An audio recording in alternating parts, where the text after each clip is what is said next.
Agora nós teremos um momento em que aqui no palco vamos receber representantes das entidades convidadas a participar deste evento para responder aos principais questionamentos feitos por vocês naquele formulário de inscrição, tá certo? Obviamente, pela quantidade de perguntas, o volume é muito grande, não dá para abordar tudo aqui, num momento só, mas nós procuramos fazer uma triagem, escolhendo os principais questionamentos, aquelas dúvidas que surgiram com maior frequência, para poder sanar aí a curiosidade, a dúvida do maior número de pessoas possível, tá? E outro detalhe que acho que vale a pena a gente salientar neste debate, e logo depois na sequência de perguntas e respostas, é a riqueza, a pluralidade que é composto esse painel. Nós temos aqui representantes de empresas, cliente final, nós temos representantes, claro, do governo, nós temos também a visão dos fornecedores de soluções, ou seja, algo rico, plural, que certamente contribuirá também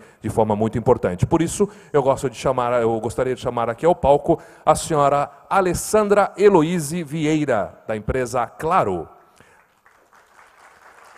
Senhora Ana Niemeyer, da General Motors. Senhora Ângela Castro, da Deloitte. Senhor Carlos Nascimento, da Thomson Reuters. Senhor Daniel Belmiro, da Receita Federal do Brasil. Senhor Márcio Shimomoto, da Sescom São Paulo. E, finalizando, a senhora Victoria Sanches, da Thomson Reuters. Nós temos, então, aqui, aguardando só um segundinho, o Belmiro, ele já está chegando? Muito bem.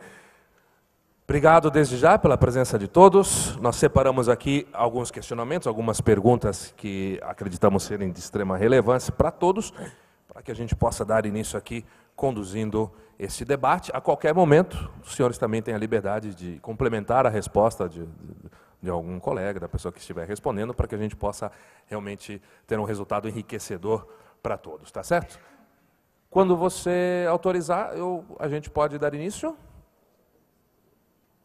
Podemos? Muito bem. Então, eu gostaria de começar perguntando ao senhor Márcio, por favor. Todas as pessoas jurídicas estarão obrigadas a entregar o e-social, inclusive aquelas imunes ou isentas do imposto de renda? Som. Alô? Boa tarde a todos. Meu nome é Márcio Shimomoto, Sescom São Paulo. Olha, respondendo à pergunta, eu acho que nesse projeto a gente tem que tirar a nomenclatura pessoa jurídica, porque agora são empregadores. Como empregadores, são todas as pessoas que empregam um colaborador, um funcionário, todos eles estão obrigados à entrega do e-social. Isso inclui condomínios, funcionários de condomínios, condomínio não é uma pessoa jurídica, é equiparado. Temos os empregadores domésticos, com os empregados domésticos, temos o MEI, que também está obrigado. Então, ou seja, é comum essa confusão por causa do projeto SPED. O SPED focava muito em regime de tributação. Agora o foco é outro, o foco é empregador. Então temos que mudar essa nomenclatura de pessoa jurídica para empregador agora. Então todas as pessoas estão obrigadas, a não ser que a Receita mude a portaria. Ok, obrigado. Então agora que o Daniel chegou, já dando uma resposta indireta, vou lhe fazer uma pergunta então, Daniel. Qual será a ligação entre o e-social e demais SPEDs? Bom, pessoal, retornando. Pode continuar falando, eles aumentam. Retornando aí do nosso coffee break, né? O SPED social é uma evolução em relação às demais escriturações. É um processo de maturidade dentro da Receita Federal e a gente vem evoluindo nesse conceito do SPED. O SPED, a contabilidade, ela nasceu de uma forma específica para atender a necessidade do livro societário, a nota fiscal eletrônica, o documento fiscal. A nota fiscal eletrônica nasceu com 2 validações apenas. Hoje ela tem mais de 70 validações, né, na geração do XML. A ausência dessas validações praticamente colocaram um problema na qualidade das primeiras notas fiscais eletrônicas emitidas. Por exemplo, temos notas fiscais eletrônicas, o total da nota não bate com todo o somatório dos itens da nota fiscal.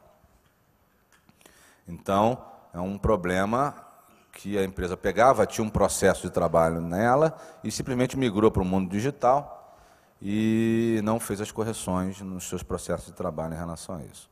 Então, a gente vai evoluindo, a gente percebe que já tem que nascer para um nível de qualidade maior, com um nível de validação maior. E esse processo do SPED, ele tem que estar vinculado à constituição do crédito tributário. Ele não pode andar paralelo. Eu não posso ter uma escrituração de contribuições, por exemplo, com extremo detalhamento, entrada, saída, créditos extras contábeis, toda a informação da apuração de crédito, apuração de débito, ao final apura o PIS e COFINS devido e na DCTF coloca-se outra coisa, né? Não tem sentido em relação a isso. Então, a ideia é que esse processo de social seja expandido para os demais SPEDs. E eu tenha uma DCTF sendo entregue à medida que cada escrituração está sendo entregue. Uma DCTF por tributo, onde eu tenho um ambiente de créditos tributários que o SPED alimenta. Tá? Então, a ideia é que o E-Social traga esse processo para os demais processos do SPED. Eu entrei com um processo de social, contribuições previdenciárias, gerei o crédito e botei no ambiente da DCTF. Daqui a pouco entra a FD contribuições, PIS, COFINS, contribuição sobre a receita, contribuição previdenciária da desoneração da folha de pagamento, ele entra no ambiente de crédito da DCTF. E lá na frente ele transmite, faz as compensações em relação àquilo. Ou seja, o que eu apurar no SPED, no livro fiscal, é a apuração do tributo de acordo com o 150 parágrafo 4º do CTN, que é o lançamento por homologação. E aquilo é que deve ser gerado a confissão de dívida e os demais pagamentos. Então, essa é o modelo, um novo modelo que nós estamos migrando para trabalhar em relação ao SPED. E com isso, eu efetivamente desobrigo qualquer outra informação. Vai a DIPJ, a DACOM, em janeiro de 2014, era para ter morrido já, nós tivemos um problema. Ela vai falecer, ela está na CTI, né? Vai falecer em janeiro de 2014, e nós vamos nos relacionar com o contribuinte por meio do SPED único e exclusivamente. Ok, muito obrigado. Então, agora a pergunta para a Ana. Desde 2007, com a instituição do SPED, a classe empresarial gerou maior visibilidade de informações. Agora, com o advento do E-Social, quais serão os impactos no modelo de governança da sua empresa? Boa tarde a todos. A General Motors, ela está há 86 anos atuando aqui no Brasil. Nós temos 7 unidades nas regiões Sul e Sudeste. Temos 22 mil trabalhadores e participamos do projeto piloto SPED desde 2007. Então, em termos de governança, além de fazer todo esse alinhamento com a nossa liderança interna aqui no Brasil, nós temos o desafio de explicar todo esse programa, né, para a nossa governança, na nossa matriz nos Estados Unidos, para que eles entendam as nossas necessidades e contribuam, façam os investimentos nos prazos que a gente precisa, né, e que a gente consiga entregar tudo isso conforme estipulado, né? Então, é um desafio muito grande para nós trabalhar dessa forma. Muito bem, próxima pergunta para a Alessandra. Por onde começar a implementação do E-Social? Como viabilizar? Bom, boa tarde a todos. Para que a gente possa fazer esse projeto realmente ser implementado, o primeiro passo, o primeiro step que é necessário é a obtenção do patrocínio da alta administração. Isso significa fazer um approach com o presidente, com a diretoria, para que todos entendam exatamente qual é o impacto no negócio. A partir desse momento em que se há uma conscientização do que é a obrigação e, na verdade, a quebra de paradigma que ela exige na cultura da empresa, porque passa a não ser uma obrigação somente de uma área, mas um combinado de responsabilidades. Dessa forma, há que se ter esse patrocínio e fazer uma sequência de comunicação interna, envolvendo todas as áreas que serão impactadas, financeiro, fiscal, RH, o próprio jurídico também, ele entra nesse processo para agregar responsabilidade e fazer com que seja viável a implantação do projeto. Então, é necessário esse primeiro passo estratégico.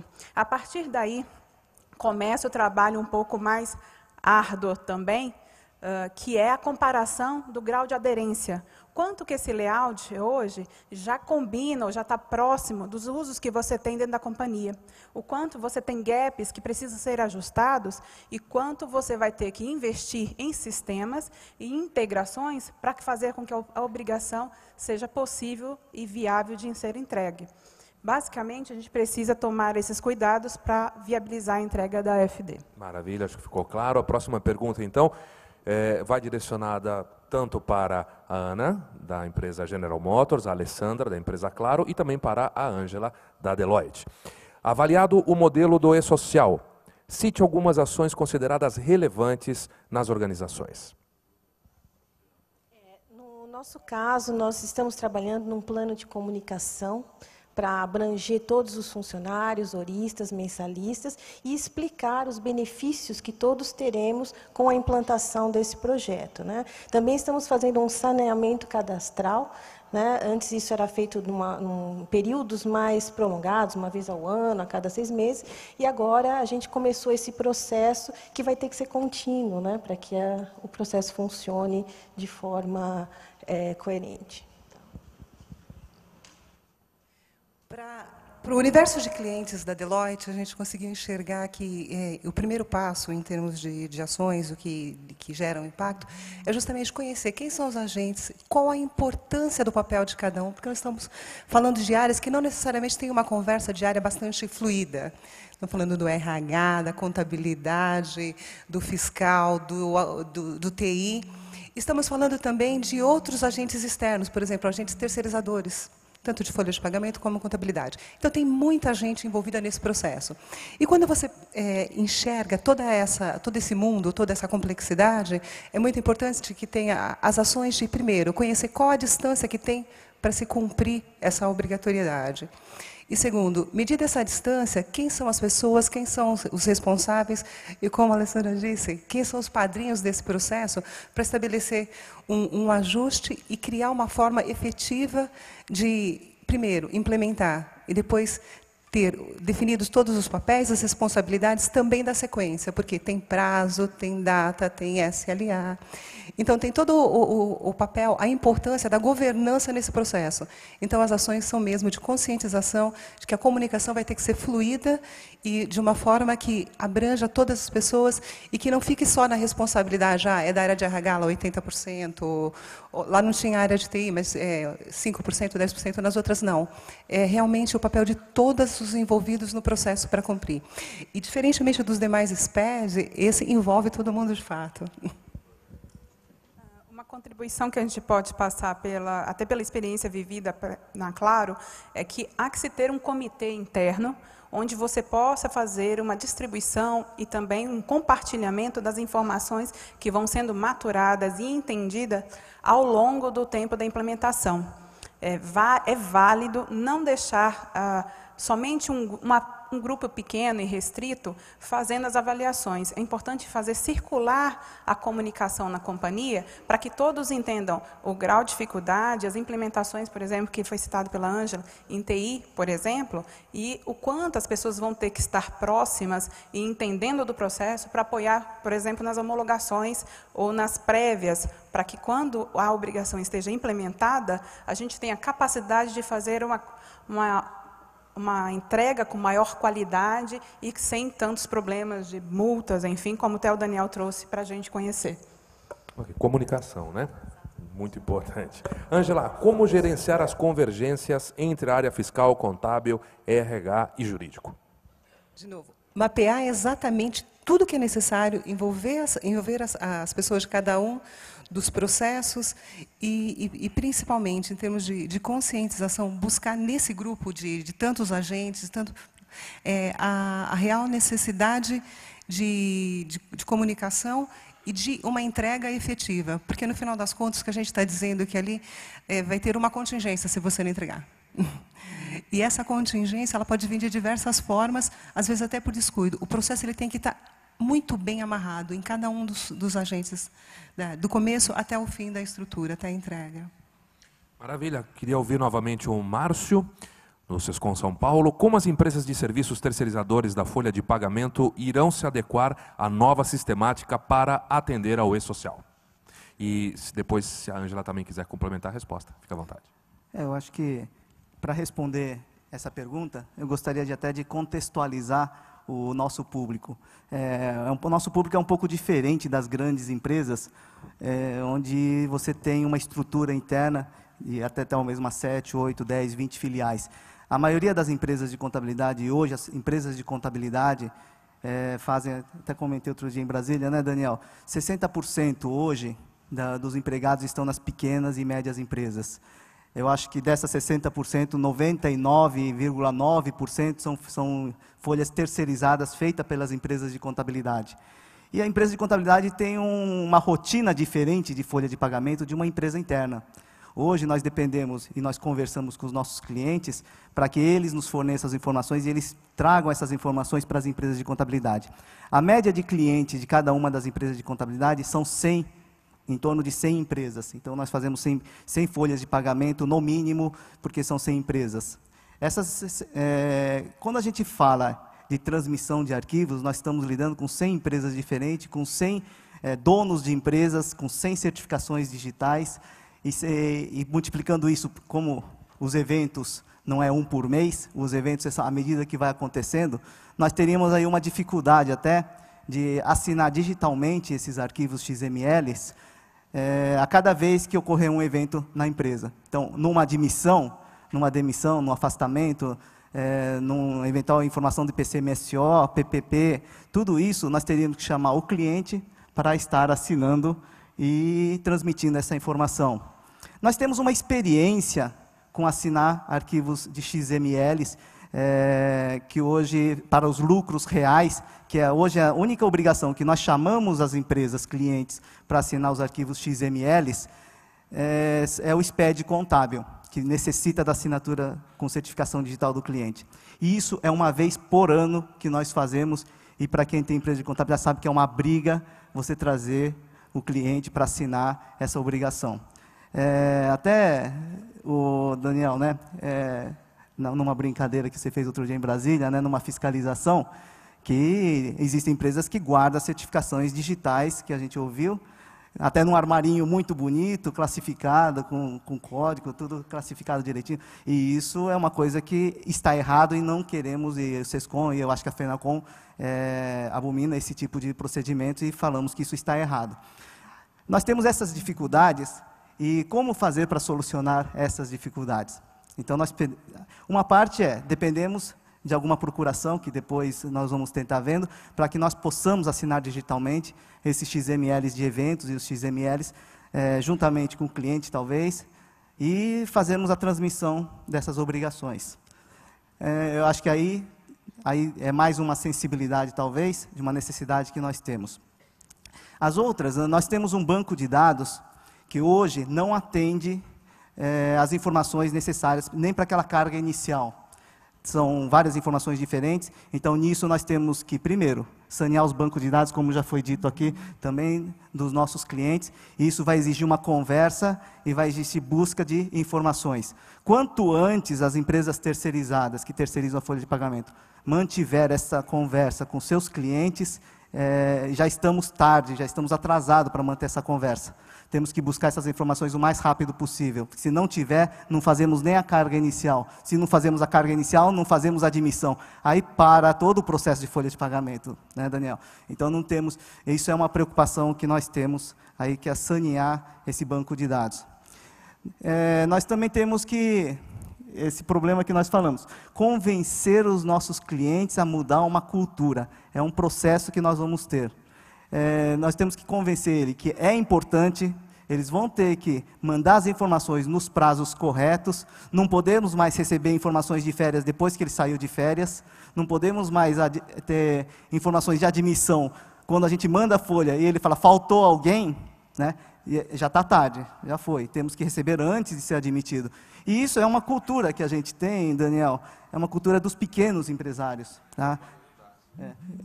Tomara que você nos ajude. E eu acho que tudo isso, esses treinamentos e esses avisos e alertas, o SESCOM São Paulo vai estar tentando transmitir com a ajuda também da Receita. Eu acho que a gente está precisando talvez de mais palestras, né? Você vê esse evento aqui, graças a Deus um sucesso. Eu fiquei sabendo que em horas esgotou-se as inscrições, porque a avidez de informações, a necessidade dessas informações é muito grande e nós estamos com prazo contados aí para a entrada do SPED social. Uma coisa que você falou hoje que me deixou preocupado também, e nós vamos ter que mudar os processos dentro das empresas de contabilidade, dentro dos terceirizados. As guias hoje de impostos são emitidas pelos softwares hoje, das empresas hoje de contabilidade. Essas guias não emitem só as guias, a maioria dos softwares faz controle sobre essas guias, geram protocolos, geram transmissões até para os nossos clientes, para que eles recolham os impostos no ambiente deles. Se nós tivermos que entrar no portal, nós vamos ter que mudar os processos. Então, alerta também aos terceirizados, que nós vamos ter que pensar na mudança dos processos dentro da empresa de contabilidade, para estar viabilizando a emissão dessas guias, as buscas dos dados e atender essa nova legislação. Eu consigo enxergar uma mudança, uma necessidade de uma mudança bastante grande no que se refere à terceirização. Parte de clientes perguntam, não tem que me preocupar com isso, né, Ângela? Poxa vida, vocês vão fazer, vão cuidar de tudo. Eu falei, opa, tem que se preocupar sim.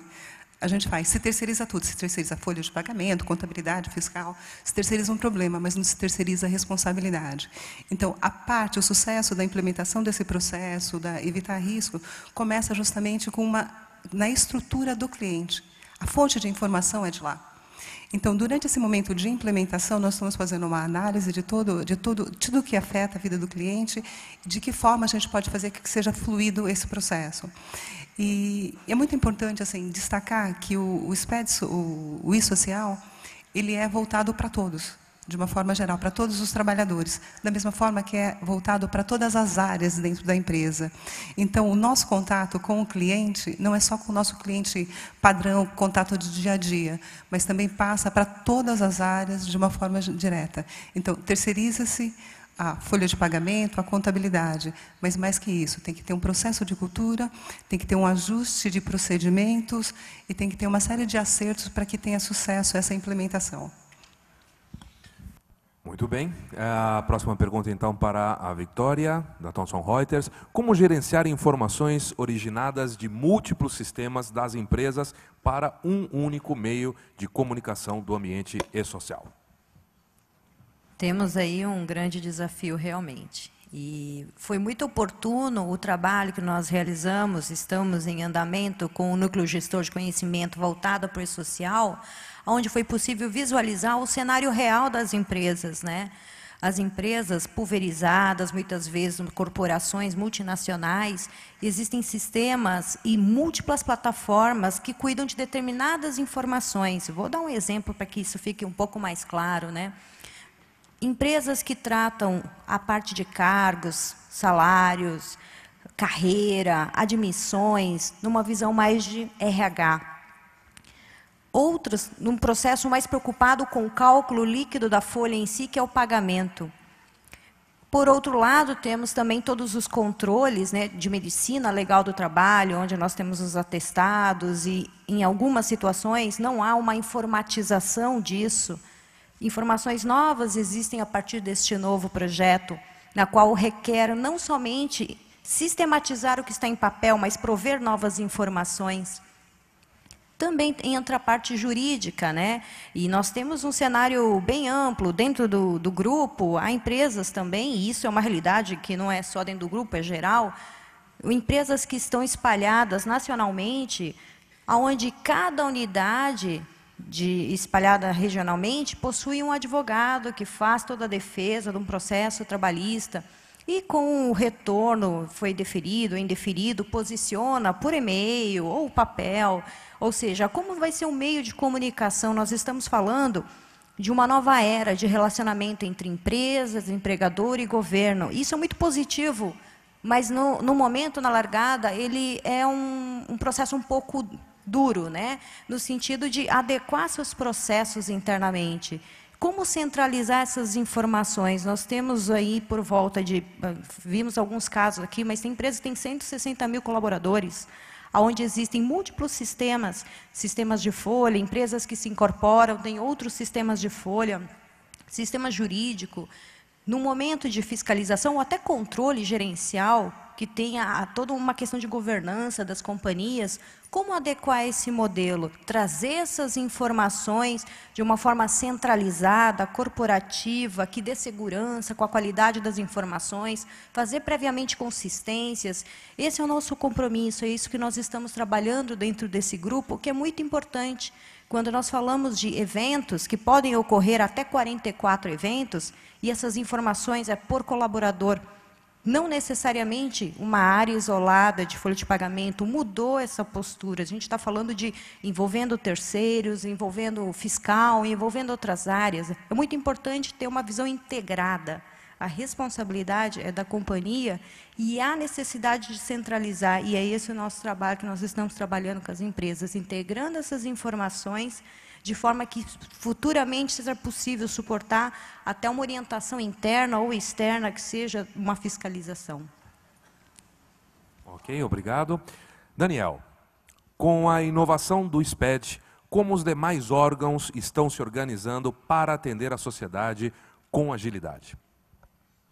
Esse é um outro grande desafio que nós não estamos nos furtando em fazer. Desde o início, o projeto ele inicia em algum ambiente, é óbvio, né? Ele tem que ter um nascedouro, o nascedouro dele foi na Receita Federal, mas imediatamente, na sua concepção, nós tivemos a participação imediata do INSS e do Ministério do Trabalho e Emprego. Ao longo do projeto, isso foi tomando corpo, outras secretarias do Ministério do Trabalho e Emprego foram participando, tivemos o envolvimento do Ministério da Previdência Social e a Caixa Econômica, que inicialmente estava um pouco reticente a participar do projeto, teve uma análise e decidiu, então, entrar de cabeça no E-Social. A ideia, então, é que esse cronograma de implementação ele foi negociado com todos os entes. Para que eu possa desligar a GFIP, a Caixa tem que estar pronta para recolher a FGTS com base no E-Social. Então, nós temos nosso trabalho de casa também. Né? Não é só o trabalho que as empresas vão fazer. E ela está investindo, está o pessoal da tecnologia da Caixa pronta para chegar. Ao final, o E-Social, ele só você clicar um botãozinho e apertar a sua guia. A mesma coisa em relação à DCTF. A Receita Federal passou por um processo de maturidade similar ao que vocês têm que passar quando tem um projeto integrador dentro da empresa. O programa de unificação do crédito, que o E-Social é a porta de entrada dele dentro da casa, fez com que eu tivesse que sentar com a arrecadação e cobrança da Receita, que é uma outra subsecretaria totalmente independente, e começar a ajustar os processos de trabalho. Olha, quando eu terminar o E-Social, eu vou cravar numa DCTF. Essa DCTF vai para onde? Vai gerar um ambiente de pagamento. Quem cuida é a arrecadação. Vai gerar lá um processo de declaração de compensação. Quem cuida é uma outra coordenação geral. Então, nós temos reuniões periódicas, criamos um comitê com cada um dos gerentes desses projetos, nos reunimos mensalmente, fazemos um ponto de controle e começamos a discutir. Cadastro aqui tem um monte, cadastro CPF, CNO, o produtor rural hoje e outros que recolhem por matrícula SEI, vão deixar de utilizar a matrícula SEI, vão utilizar o CPF e um outro códigozinho chamado CAIPF, que é a identificação de quais atividades essa pessoa física desempenha. Então, há uma integração forte com a área de cadastro e nós iniciamos esse trabalho e vamos todos ligar a chave ao mesmo tempo. Todos estamos caminhando, um balança o cronograma do outro, né? Há uma integração muito forte para que a gente possa chegar nessa etapa final. Então, ao final desse projeto de E-Social implantado, nós vamos prestar o seguinte serviço, Receita Federal, para os contribuintes. Certidão única, certidão negativa de débito única para os seus processos de licitação, processo de contratação e todas aquelas situações. Consolidação do parcelamento rápido num único ambiente informatizado, toda vez que eu tenho uma necessidade de fazer uma questão relacionada ao parcelamento. Padronização no processo de compensação, restituição e ressarcimento de informações e de valores das obrigações com a Receita Federal. O INSS está preparando uma gama de comunicação com o empregador. Então, se por um acaso o cara já perdeu o auxílio-doença lá e não voltou, não apareceu na empresa, né, o INSS vai reportar o término do benefício à empresa. Então, o E-Social vai permitir que ele melhore a qualidade dessa informação e ele retorne para o empregador uma série de informações hoje relacionadas ao auxílio beneficiário que ele está recebendo. Então, O Ministério do Trabalho, para o trabalhador, então, uma gama de serviços novos, né? Eles aposentam hoje em 30 dias, né? E a gente vai brincar, então, que ele vai aposentar em 5 minutos, ou vai receber a informação que ele já pode se aposentar e basta ele fazer essa opção pela aposentadoria. Então, uma gama, a melhoria desses serviços para o empregador e para o trabalhador está sendo trabalhada dentro como resultado esperado do projeto, e não como algo que o governo pretende um dia trabalhar. Então, vai ser forte e o resultado vai vir logo imediato. Tá? Perfeito. Então, Carlos Nascimento, Thomson Reuters também, como se preparar para estar em compliance face às informações dos arquivos digitais enviados ao fisco. Ok. Eu queria começar aqui a minha fala enaltecendo uma característica que o projeto SPED trouxe a público, agradecendo mesmo, porque é o primeiro momento na nossa história, na história da nossa relação, em que a empresa pode sentar-se na mesma mesa com o fisco e debater ideias, discutir projetos, no sentido de tornar viável, execuível. Desafios, como é o tema da palestra, certamente este modelo tem desafios próprios, tem desafios dos dois lados, para o próprio órgão fiscalizador, administrador e, consequentemente, para o público empresário, que dirá também para as empresas que são os facilitadores, os desenvolvedores de softwares. Mas ele também traz oportunidades. E, a nosso ver, enquanto Thomson Reuters, a melhor oportunidade que nós temos que agarrar e não deixar fugir entre os dedos é a possibilidade de buscar efetivamente a realização de um compliance. Indo, então, ao encontro da sua pergunta, eu diria que talvez não exista uma receita de bolo, uma fórmula única, até porque os ambientes empresariais são distintos, até porque os interesses de cada órgão são bem particulares, mas o modelo social impõe uma convergência, isso é que é o ponto maior do modelo. Então, eu diria, se não existe uma fórmula de bolo, nós podemos citar alguns elementos aqui que são capazes de responder essa questão. Então, eu diria que alguns elementos, eu começaria pelo pleno conhecimento do modelo, tanto no aspecto sistêmico, de layout, de conteúdo, de validação, mas principalmente no aspecto legal, de entendimento das normas tributárias vigentes para o ambiente previdenciário e trabalhista.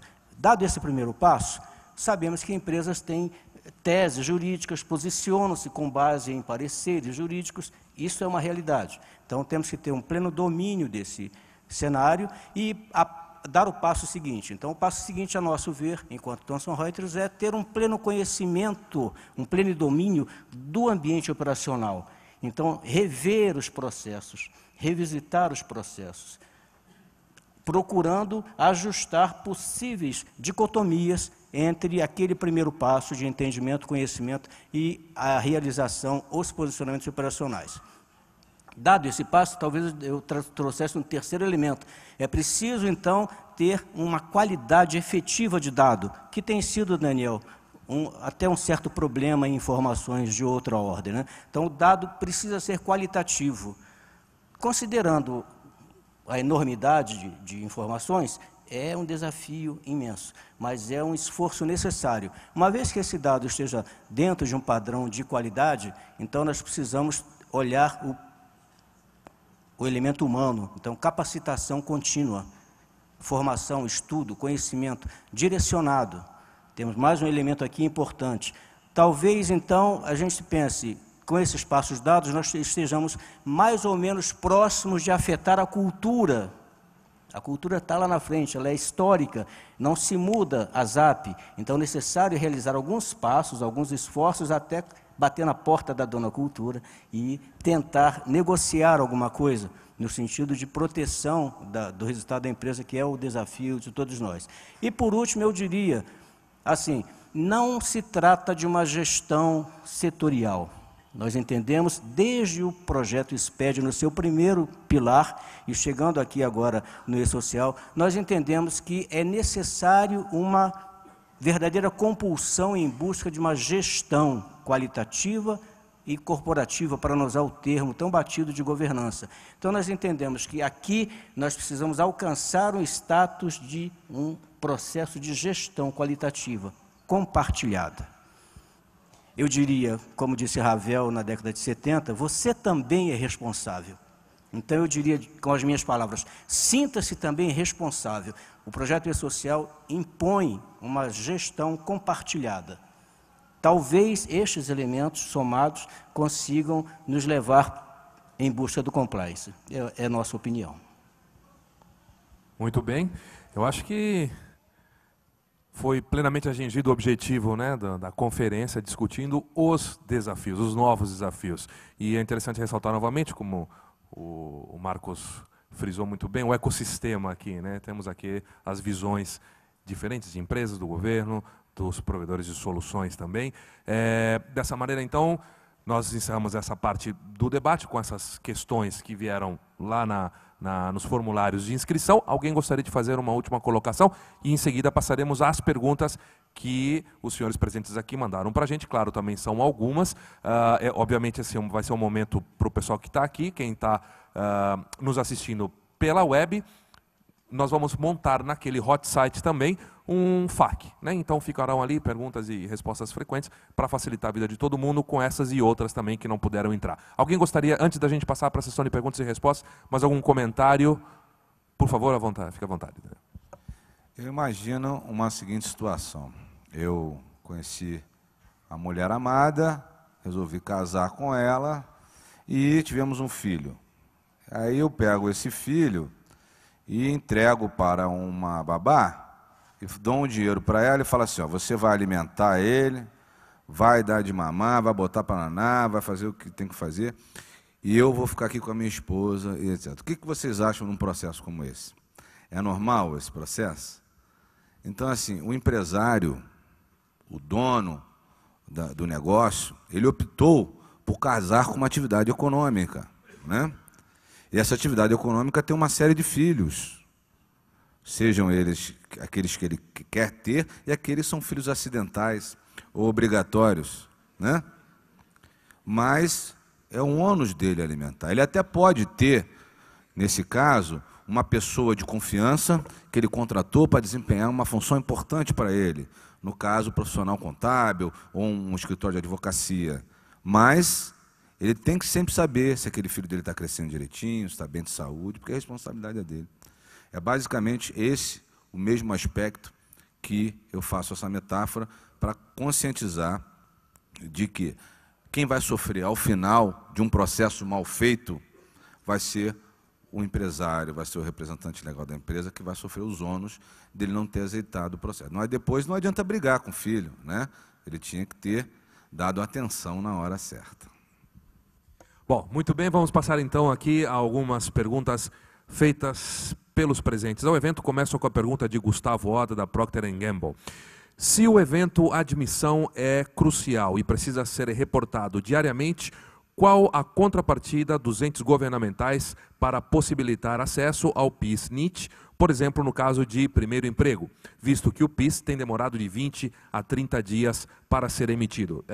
Obviamente, a grande maioria dessas perguntas está direcionada ao Daniel, então sinta-se à vontade, mas também queria que todos os outros participantes também se sentissem à vontade, ou para complementar a pergunta ou a resposta. Acho que o objetivo maior é que todos possamos sair daqui mais esclarecidos.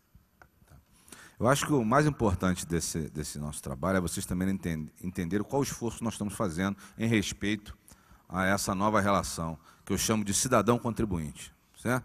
Não é só uma visão de contribuinte, somos nós, eu sou um contribuinte, querendo facilitação para cumprir a nossa obrigação. Ninguém está dizendo que não vai cumprir.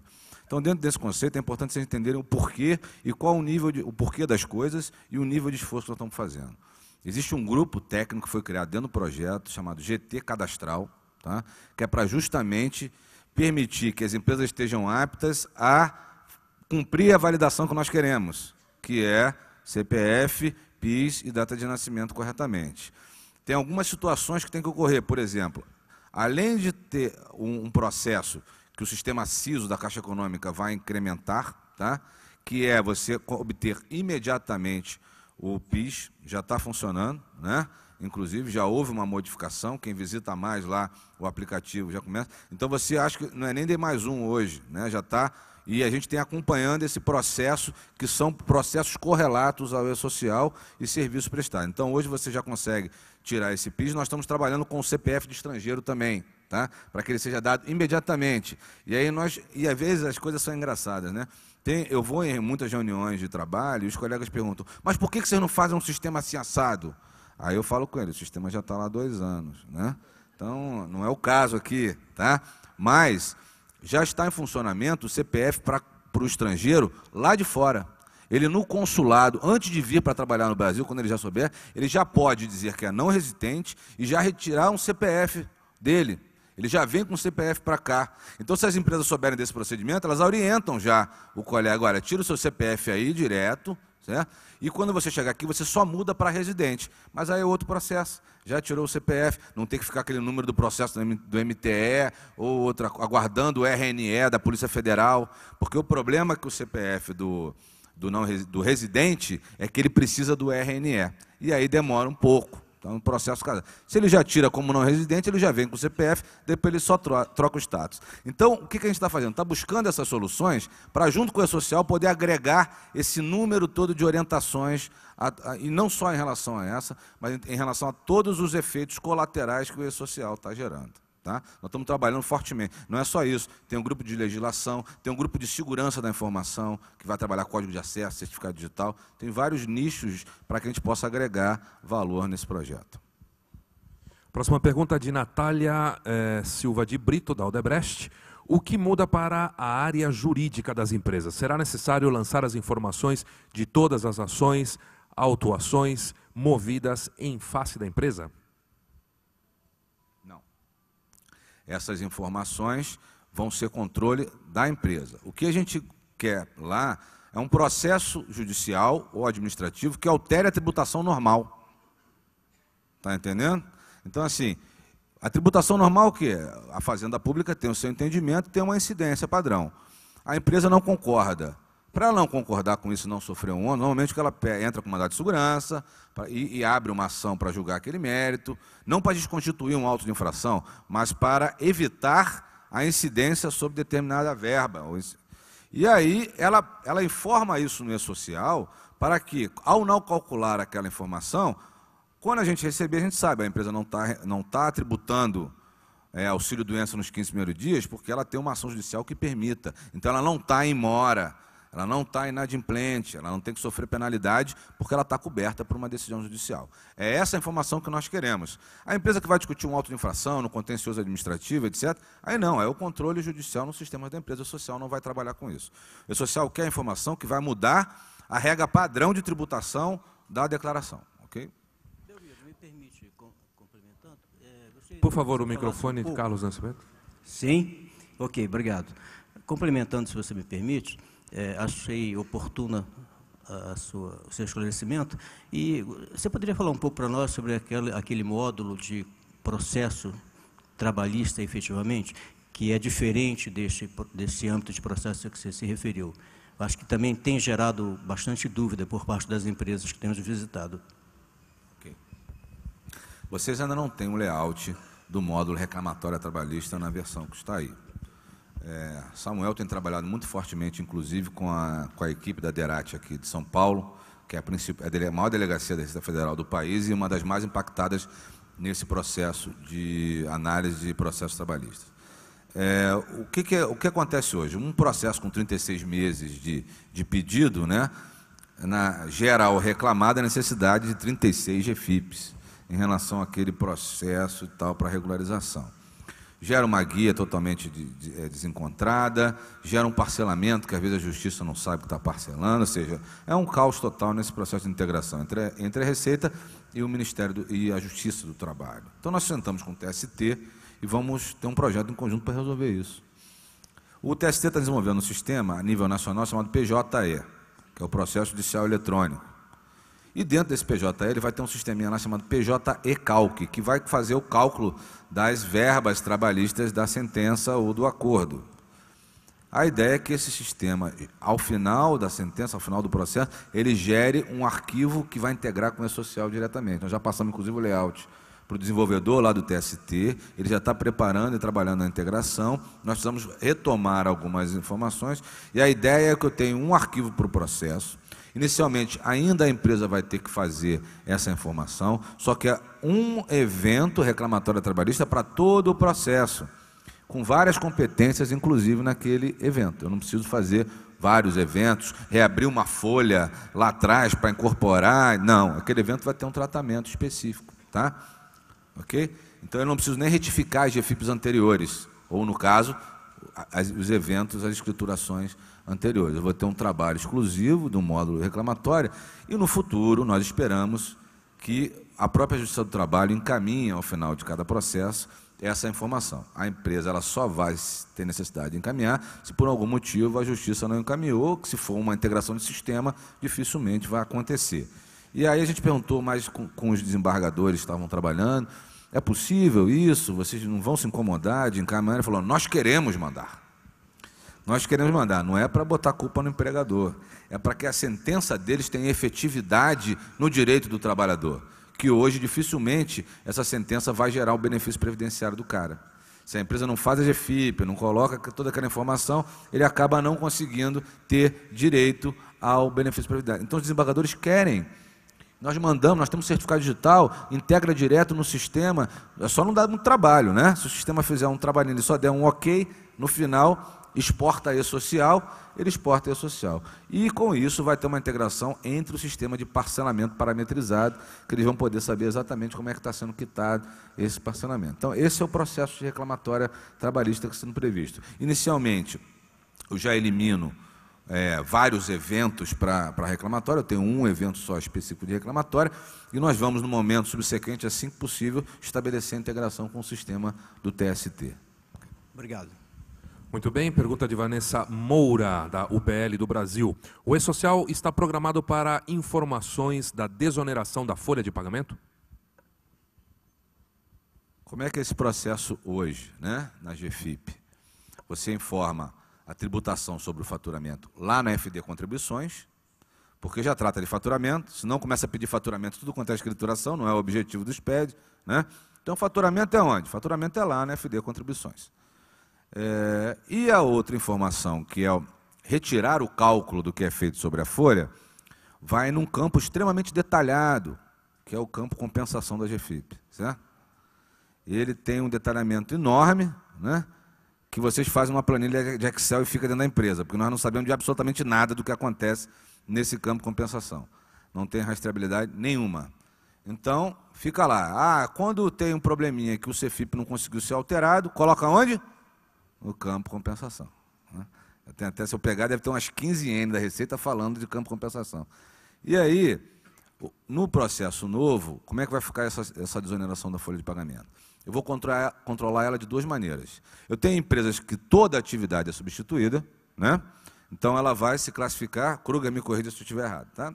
Ela vai fazer uma classificação tributária, não é isso? E vai dizer que ela é uma empresa que está totalmente desonerada. Então, eu não calculo no E-Social a cota patronal, certo? Quando ela fizer essa informação. Vai calcular as outras, GILRAT, terceiros, contribuição do segurado empregado, mas a contribuição patronal, que está substituída, não calcula, não constitui esse valor desse crédito. Então, não tem que compensar nada, já não calculo logo de cara. E a outra, que tem, dependendo da atividade, né, tabelas tipo, o legislador também não facilita a nossa vida. Vocês já viram como é que é a tabelinha hoje de orientação das diversas MPs que foram desonerando? Bom, mas tem uma tabelinha lá e ele vai informar na lotação. A lotação é que é a grande chave para ele informar que aqueles trabalhadores estão naquela atividade e, com isso, não calcula a cota patronal. Nos dois casos, a gente não vai calcular algo que é indevido, certo? Então, a gente vai eliminar o cálculo previamente, ok? Logicamente, né, que aquele que tiver tentação de informar que é substituído e não é, vai passar por um crivo posterior e tal, e ter uma comunicação específica com a Receita, né? A Receita dá atenção especial para esses casos. Pergunta de Renato Silva, HP Brasil. Minha empresa costuma alterar salários retroativos, exemplo, dissídio em atrasos. O E-Social vai aceitar essas alterações? Tem lá o nosso registro de dissídio coletivo. Existem duas situações de retroatividade, é até bom tocar nesse ponto, que até conversar com vocês a respeito, que isso é uma outra mudança de processo de trabalho forte. Quantas folhas de pagamento uma empresa tem no mês? 6? 10? Não, uma. A folha de pagamento tem que prever todo o valor devido daquela competência. E não, eu tenho que olhar essa. Tirando tributação exclusiva, né? PLR, que o sistema vai dar um tratamento específico nessa rubrica e tal. Apesar do que ele vai integrar a folha padrão, né? Mas ele vai tratar a tributação exclusiva dessa forma. A empresa vai precisar fazer uma folha. Então, se ela faz diversas folhas, isso vai funcionar como uma retificação da folha. Só que ela só vai retificar aqueles empregados que estão naquela folhinha. Se for uma folha complementar, ele vai ter que refazer, não tem jeito. Mas isso é uma mudança de processo de trabalho, porque o ideal é que ele não tenha folha complementar. Ele faz isso por quê? Porque tem diversos sistemas que não se integram um com o outro. Então, isso faz parte dentro da revisão do processo de trabalho. Tá? Agora, o dissídio coletivo, não. Por quê? Porque ele modifica o fato gerador. Não modifica. O fato gerador não é retroativo. O fato gerador é naquele momento. Ele se refere a competências anteriores, em termos de verba, mas o cálculo da contribuição devida e os juros é a partir do vencimento daquela competência. Aí eu posso fazer naquela folha sem ter que retroagir. Porque a folha ela é regida pelo regime de competência. Se eu estou uma folha complementar hoje, que ela se refere à competência anterior, o cálculo da contribuição é de que competência? Se já venceu, eu tenho que calcular mora, porque o fato gerador não é alterado. Esse aqui talvez seja uma falha no controle desse processo de trabalho hoje. Então, eu não altero o fato gerador diferente. Eu já vi alguns, por que não faz igual a contabilidade? Que quando eu faço um estorno, eu coloco lá na frente ajuste do exercício anterior e tal. Porque a folha de pagamento é um livro fiscal e ela apura o fato gerador da remuneração devida. Então, ela está ligada ao regime de competência, certo? Apesar do que a contabilidade também está, mas vamos deixar isso para lá. Essa informação é necessária ser retificada. E qual é a competência do dissídio coletivo? É que ocorreu o dissídio. Então, eu posso fazer várias informações, isso está previsto. Eu vou ter, o dissídio se refere, a data base era maio. Aí, só agora em agosto, então vou ter maio, junho, julho e agosto, na folha entregue agora em agosto. Porque o cálculo da contribuição é de agosto para frente, não tem problema nenhum. Tá? Então, o dissídio ele tem um registrozinho específico e ele permite a informação de várias competências, porque o cálculo vai se dar integralmente na folha de agosto. Pergunta de Thaís de Souza, da Brinks. As penalidades só serão aplicadas nas empresas do lucro real a partir da competência de maio de 2014? Já tem valor estimado das multas?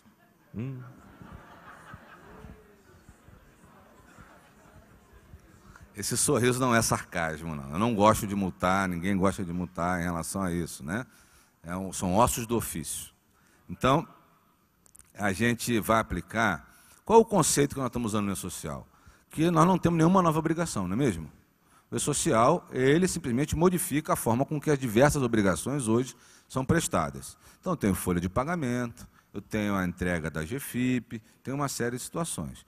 O E-Social está pautado nas legislações existentes. E na parte previdenciária especificamente, e do fonte, ele está no decreto-lei que instituiu o IR-fonte, e a obrigatoriedade da DIRF, e tem uma legislação específica, e na contribuição previdenciária que tem outra legislação específica. Ou seja, eu estou enrolando aqui para dizer o seguinte, nós vamos multar com a multa da folha de pagamento, com a multa da não entrega da GFIP, porque eu tenho ali dentro do E-Social diversos processos. Ele não registrou, a fiscalização do trabalho vai multar por falta de registro. Né? A ausência de registro de admissão enseja a multa do Ministério do Trabalho pela falta de registro do trabalhador. É isso, certo? Então, nós estamos aplicando a penalidade que já existe hoje na legislação dos livros fiscais e declarações que estão sendo substituídos. Tá? Pergunta de Noel Moreira da Silva, do Grupo CCR, aliás, são duas. Como será a folha complementar retroativa de demitidos em meses anteriores ao da competência? E a segunda pergunta, como será o processamento folha de PLR para demitidos do ano anterior? E aí, Kruger? Eu sempre faço a brincadeirinha com ele, hoje eu não vou fazer que está gravando, né? mas essa informação de demitidos em períodos anteriores, para o cadastramento inicial, ela é importante. Eu acho que talvez seja essa a questão da regra transitória que esteja sendo colocada, né? A questão da regra transitória, eu tenho um cadastramento inicial, que eu tenho um período daqui para frente. A pergunta é, se eu tenho situações de folhas passadas que influenciam no cálculo para o imposto de renda daquele ano, por exemplo. Eu tenho dito que a substituição da DIRF, ela vai acontecer para o ano calendário 2015. Por quê? Porque, como ela se refere a todo o ano calendário, e eu estou implantando gradualmente no ano calendário 2014, eu não vou ter condições de substituir a DIRF em 2014, certo? Então, a partir de janeiro de 2015, ela já não precisa ser mais gerada essa informação. Se eu tenho informações para trás que vão influenciar no regime de caixa para frente, porque essa que é a grande questão, né? Eu tenho dois regimes aí, competência para contribuição previdenciária FGTS e caixa para o imposto de renda retido na fonte. Eu vou ter um evento pagamento, nós estamos discutindo ainda muito isso, né? A gente discutiu na última. Hoje eu tenho isso na mesma informação. Aliás, esse é um aspecto que vocês não levantaram, mas com certeza vai ser uma dúvida que vocês vão ter. Na mesmo evento remuneração, eu tenho fato gerador, remuneração devida e data do pagamento, para poder fazer o regime de caixa daquele mês e eu saber a incidência do IR-fonte, certo? Então, se eu paguei dia 5 do mês seguinte, eu vou ter na folha do mês seguinte uma informação, aquele trabalhador, o contra-cheque daquele e tal, e a informação do pagamento da folha anterior naquele mês. Então, eu tenho caixa e competência no mesmo evento de remuneração. Esse silêncio sepulcral significa que nós vamos ter que fazer um outro evento para explicar melhor esse evento de remuneração, não é mesmo? Mas, então, observem lá como é que está, certo? Então, eu tenho, devo salário tanto, salário tanto, salário tanto, salário tanto, paguei o quê? Adiantamento no dia 15, paguei uma outra cota no dia 28, tal. Tem empresa que vai rever o processo para pagar tudo no mesmo mês, né? Para evitar esse controle. Mas não é tão difícil assim, vocês vão ver que o sistema vai ajudar e nós vamos ter a oportunidade de estar divulgando isso melhor, mais especificamente, tá? Mas esse processo vai fazer com que aquelas situações em que eu tenho caixa no ano e não tive a competência informada, nós estamos pensando em gerar só uma tripazinha de pagamento para ele poder compor o fonte do ano. Ou uma outra solução que a equipe técnica possa levantar, né? Um pouquinho diferente? Então, por favor, fala aqui um pouquinho para o pessoal como é que vai ser essa situação.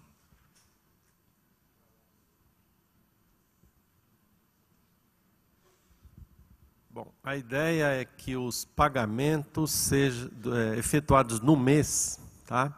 Sejam relacionados no arquivo de competência do mês, tá?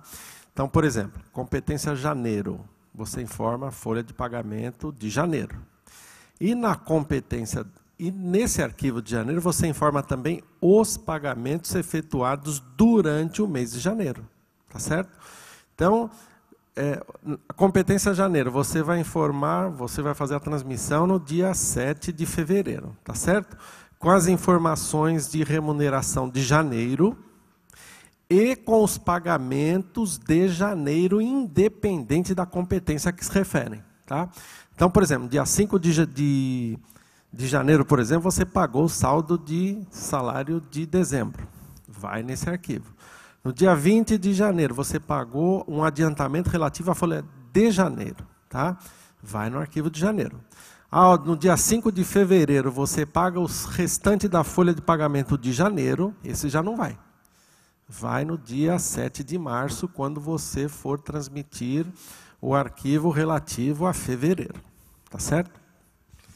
Essa é a solução que a gente achou aí para misturar no arquivo só, compor no arquivo só essa questão, competência versus regime de caixa, né? Como é que é feito esse cruzamento de informações, por exemplo, pela fiscalização do trabalho, que mais impacta nessa informação? Porque ele quer saber se a empresa está devendo alguma coisa ao trabalhador, né? Se está pagando alguma coisa ao trabalhador. Ela faz um encontro de contas. Então, ela pega o devido, vê o caixa, naquele momento, e vê se há saldo nessa diferença. Ela não necessariamente quer saber de quando é aquele caixa. Ela quer saber se a empresa tem saldo com aquele trabalhador, tá? Então, ele não traz na informação do pagamento a necessidade de eu referenciar esse pagamento a que folha que é. Ele só quer saber o quanto foi pago. É como se eu tivesse dois arquivos de remuneração, um devido e um do pagamento, do caixa. Só que ele vem no mesmo combozinho lá conjunto. Tá bom? Pergunta de Marcelo Fernandes. Pergunta de Marcelo Fernandes. Alô, tá tudo certo aqui? Tá. A Associação Congregação de Santa Catarina. Haverá um escalonamento de prazos para a entrega das obrigações do E-Social? Se sim, em qual grupo estarão incluídas as entidades imunes isentas que passaram a participar do Mundo SPED a partir de abril de 2013, com a publicação do Decreto 7979/2013? As imunes e isentas, assim como os órgãos públicos, federais, estaduais, municipais, fundações, autarquias, etc., estarão também obrigadas ao E-Social.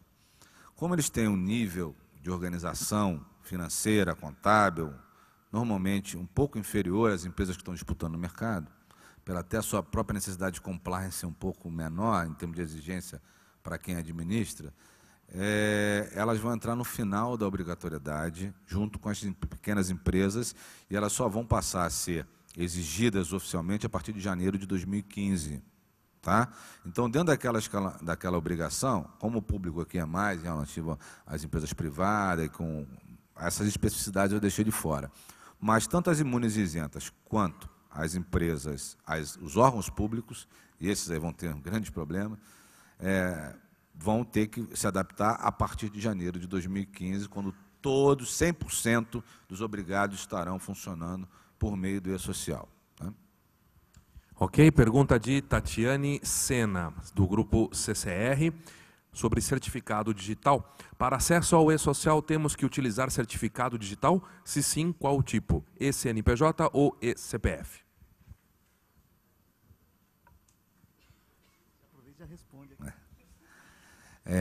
O E-Social ele vai permitir o acesso, a regra é certificação digital. E vai ter estabelecimento da procuração eletrônica, com a outorga. Então, o E-CNPJ vai poder outorgar para um outro E-CNPJ ou vai poder outorgar para um E-CPF. Ok? Esse é o processo de trabalho. Nós vamos ter, inclusive, uma outorga específica para o E-Social. Tá? Dentro desse processo de trabalho, nós estamos, inclusive, tentando, acho que dividindo a outorga, né, Kruger? Eu tenho um pedaço que é para o E-Social, um pedaço para a DCTF, né, a previsão de 2 modelos de procuração, tá? Porque tem a folha confidencial, né? Ouviram falar nela? Folha confidencial? Então, o pessoal do fiscal não pode ter acesso à folha confidencial, que o gerente de RH da matriz tem acesso exclusivo. Então, o pessoal fiscal vai poder trabalhar a questão da DCTF e o pessoal de RH vai ter um acesso específico. Tá? Então, isso foi uma solicitação das empresas piloto e a gente vai ter essa possibilidade desse CNPJ programa. Só que o que a gente quer? A gente quer que a empresa não tenha que pedir para o E-Social fazer esse controle. O ideal é que a empresa faça o controle no seu sistema. Ok? Então, quem é que pode gerar informação do E-Social, o evento, remuneração, é só o fulano de tal. Esse perfil tem que estar lá. É o gerente de RH que gera esses eventos e é o gerente do fiscal ou a pessoa responsável lá que vai gerar os eventos fiscais. Então, cada um tem a sua competência já tratada no sistema de controle interno. É isso que é o desejado. Tá?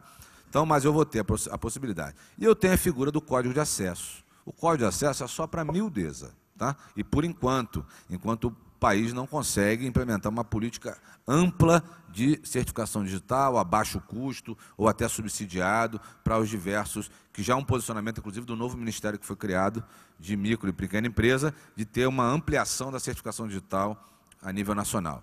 Mas, nesse momento, ainda eu posso deixar muita gente de fora, se eu for obrigar a certificação digital. Eu tenho o código de acesso, que é igual ao do Simples Nacional, tá? Só que vai ser por E-Social, empresas do Simples até 2 empregados, que vai poder usar código de acesso, ou MEI, pequeno produtor rural, que é até 2 empregados também, e o empregador doméstico também pode usar código de acesso. Tá? Então, são apenas esses casos bem específicos que não vão estar obrigados ao certificado digital. Por favor, à vontade, Márcio. Complementando um pouquinho, Daniel, são 2 certificações digitais que são necessárias. Uma para assinar o XML e outra para transmitir. O para transmitir, qualquer uma, é isso mesmo? O INSS acabou de voltar de Natal num evento dos delegados da Polícia Federal no combate a crimes previdenciários. E ela veio com a lista de rastreabilidade que o sistema tem que ter. Tá? Então, nesse caso, o INSS está solicitando que a transmissão também seja por procuração, seja identificado quem está autorizado a transmitir. Ok?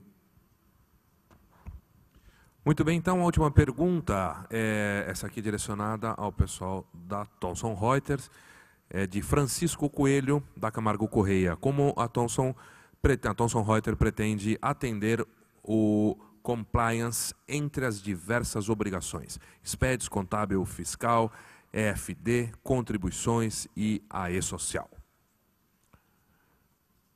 Gentilmente aqui. Vai ceder a palavra. Posso complementar? É melhor. Ok. Nosso trabalho, frente ao nosso compromisso que nós temos, olhando para os outros SPEDs que nós já trabalhamos, é concentrar essas informações de distintas fontes de origens, consistir esses dados e proporcionar para as empresas uma visão mais ampla, gerencial e controle dos eventos que foram enviados, transmitidos, com prazos, para que eles tenham uma visibilidade dos prazos que devem ser seguidos, como da admissão, de um afastamento, que tem um time mais ágil, né? Para que as empresas também, dentro de cada área, consigam ter os seus acessos dentro dos perfis que foram definidos, proporcionando um controle integrado e uma visão corporativa.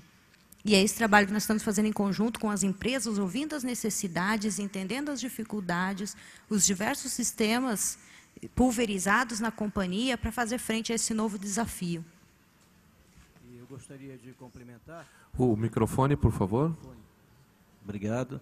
Gostaria de complementar, até na minha fala anterior, dentro das nossas recomendações, enquanto Thomson Reuters, nós entendemos que, atingidos aqueles elementos, seguidos aqueles passos para buscar o compliance, o último e inevitável, necessário procedimento seria a empresa dispor, a partir de uma ferramenta, de uma plataforma de gestão do conteúdo que virá de diversas origens, também ter uma preocupação de buscar, talvez com softwares especializados, realizar batimentos, comparações de conteúdos a partir dos diversos arquivos digitais entregues, dentro do seu devido tempo, buscando até que essa ação seja prévia à transmissão da própria informação, quando possível. Então, entendemos que esta preocupação em utilização de recursos especializados para fazer batimentos, cruzamentos de informações, buscando zerar inconsistências entre conteúdos diversos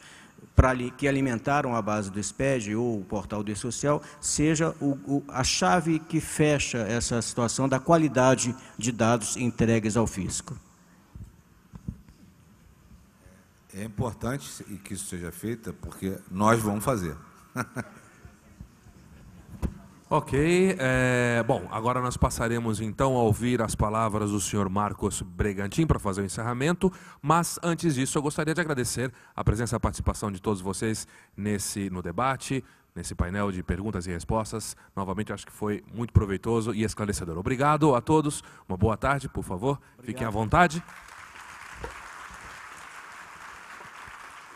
E eu convido, então, ao mesmo tempo fazemos essa transição, Marcos Bregantin, novamente, da Thomson Reuters, para fazer aqui uso do microfone e o encerramento, as palavras finais. Fica à vontade. Olá. Bom, eu tenho 3 mensagens bem rápidas e finais. E eu queria, se a gente puder colocar a apresentação, eu queria deixar... Acho que foi muito esclarecedor todo esse debate, a apresentação do Daniel Belmiro. Assim como eu acho que aprendi algumas coisas a mais, eu espero que todos vocês tenham aprendido e tenham conseguido atingir os objetivos de vocês aqui nessa nessa conferência. O que eu gostaria de deixar, então, como nossas recomendações? Acho que foi falado aqui até pelos clientes, pelos parceiros, conscientizar a alta gestão da empresa, analisar os pré-requisitos do E-Social, identificar os riscos e propor soluções, sanear os dados cadastrais, acho que está muito claro o trabalho, a lição de casa que a gente tem que fazer nessas áreas, ajustar os processos e disseminar o conhecimento, vai ser fundamental. Acho que o recado que a Ana da GM deixou é fundamental. É um trabalho de disseminar conhecimento para todos os colaboradores, né? Consistir o conteúdo, definir a origem das novas informações, dos diversos legados e que vão ter que gerar informações, e capacitar e treinar em processo contínuo. Então, essa é a nossa recomendação. Eu tenho certeza que, pelo menos daqui, dá para ter um embasamento de como tem que guiar os projetos dentro das diversas corporações. O segundo recado, a gente já falou, o hot site ele vai continuar então. Nós pretendemos deixar um FAQ, pretendemos colocar o conteúdo dessas apresentações, enfim. Não deixem de acessar o hot site, porque nós vamos ter sempre novidades. Só nos deem um prazo aí de alguns dias de semanas para a gente pôr ele fazer a adaptação dele e deixar à disposição de vocês. A gente deve mandar um e-mail de acordo com o e-mail cadastrado nas inscrições e vocês vão poder acompanhar a partir daí. O recado final, nós, como Thomson Reuters, estamos organizando um evento chamado Synergy. Esse evento é o segundo ano ao qual a gente organizou o ano passado, é um evento anual. Ele acontece em diversos países, não só aqui no Brasil, então nós somos o país da América Latina ao qual a gente faz. O objetivo dele é colocar junto toda a comunidade de Tax and Accounting, seja fiscais e contábeis.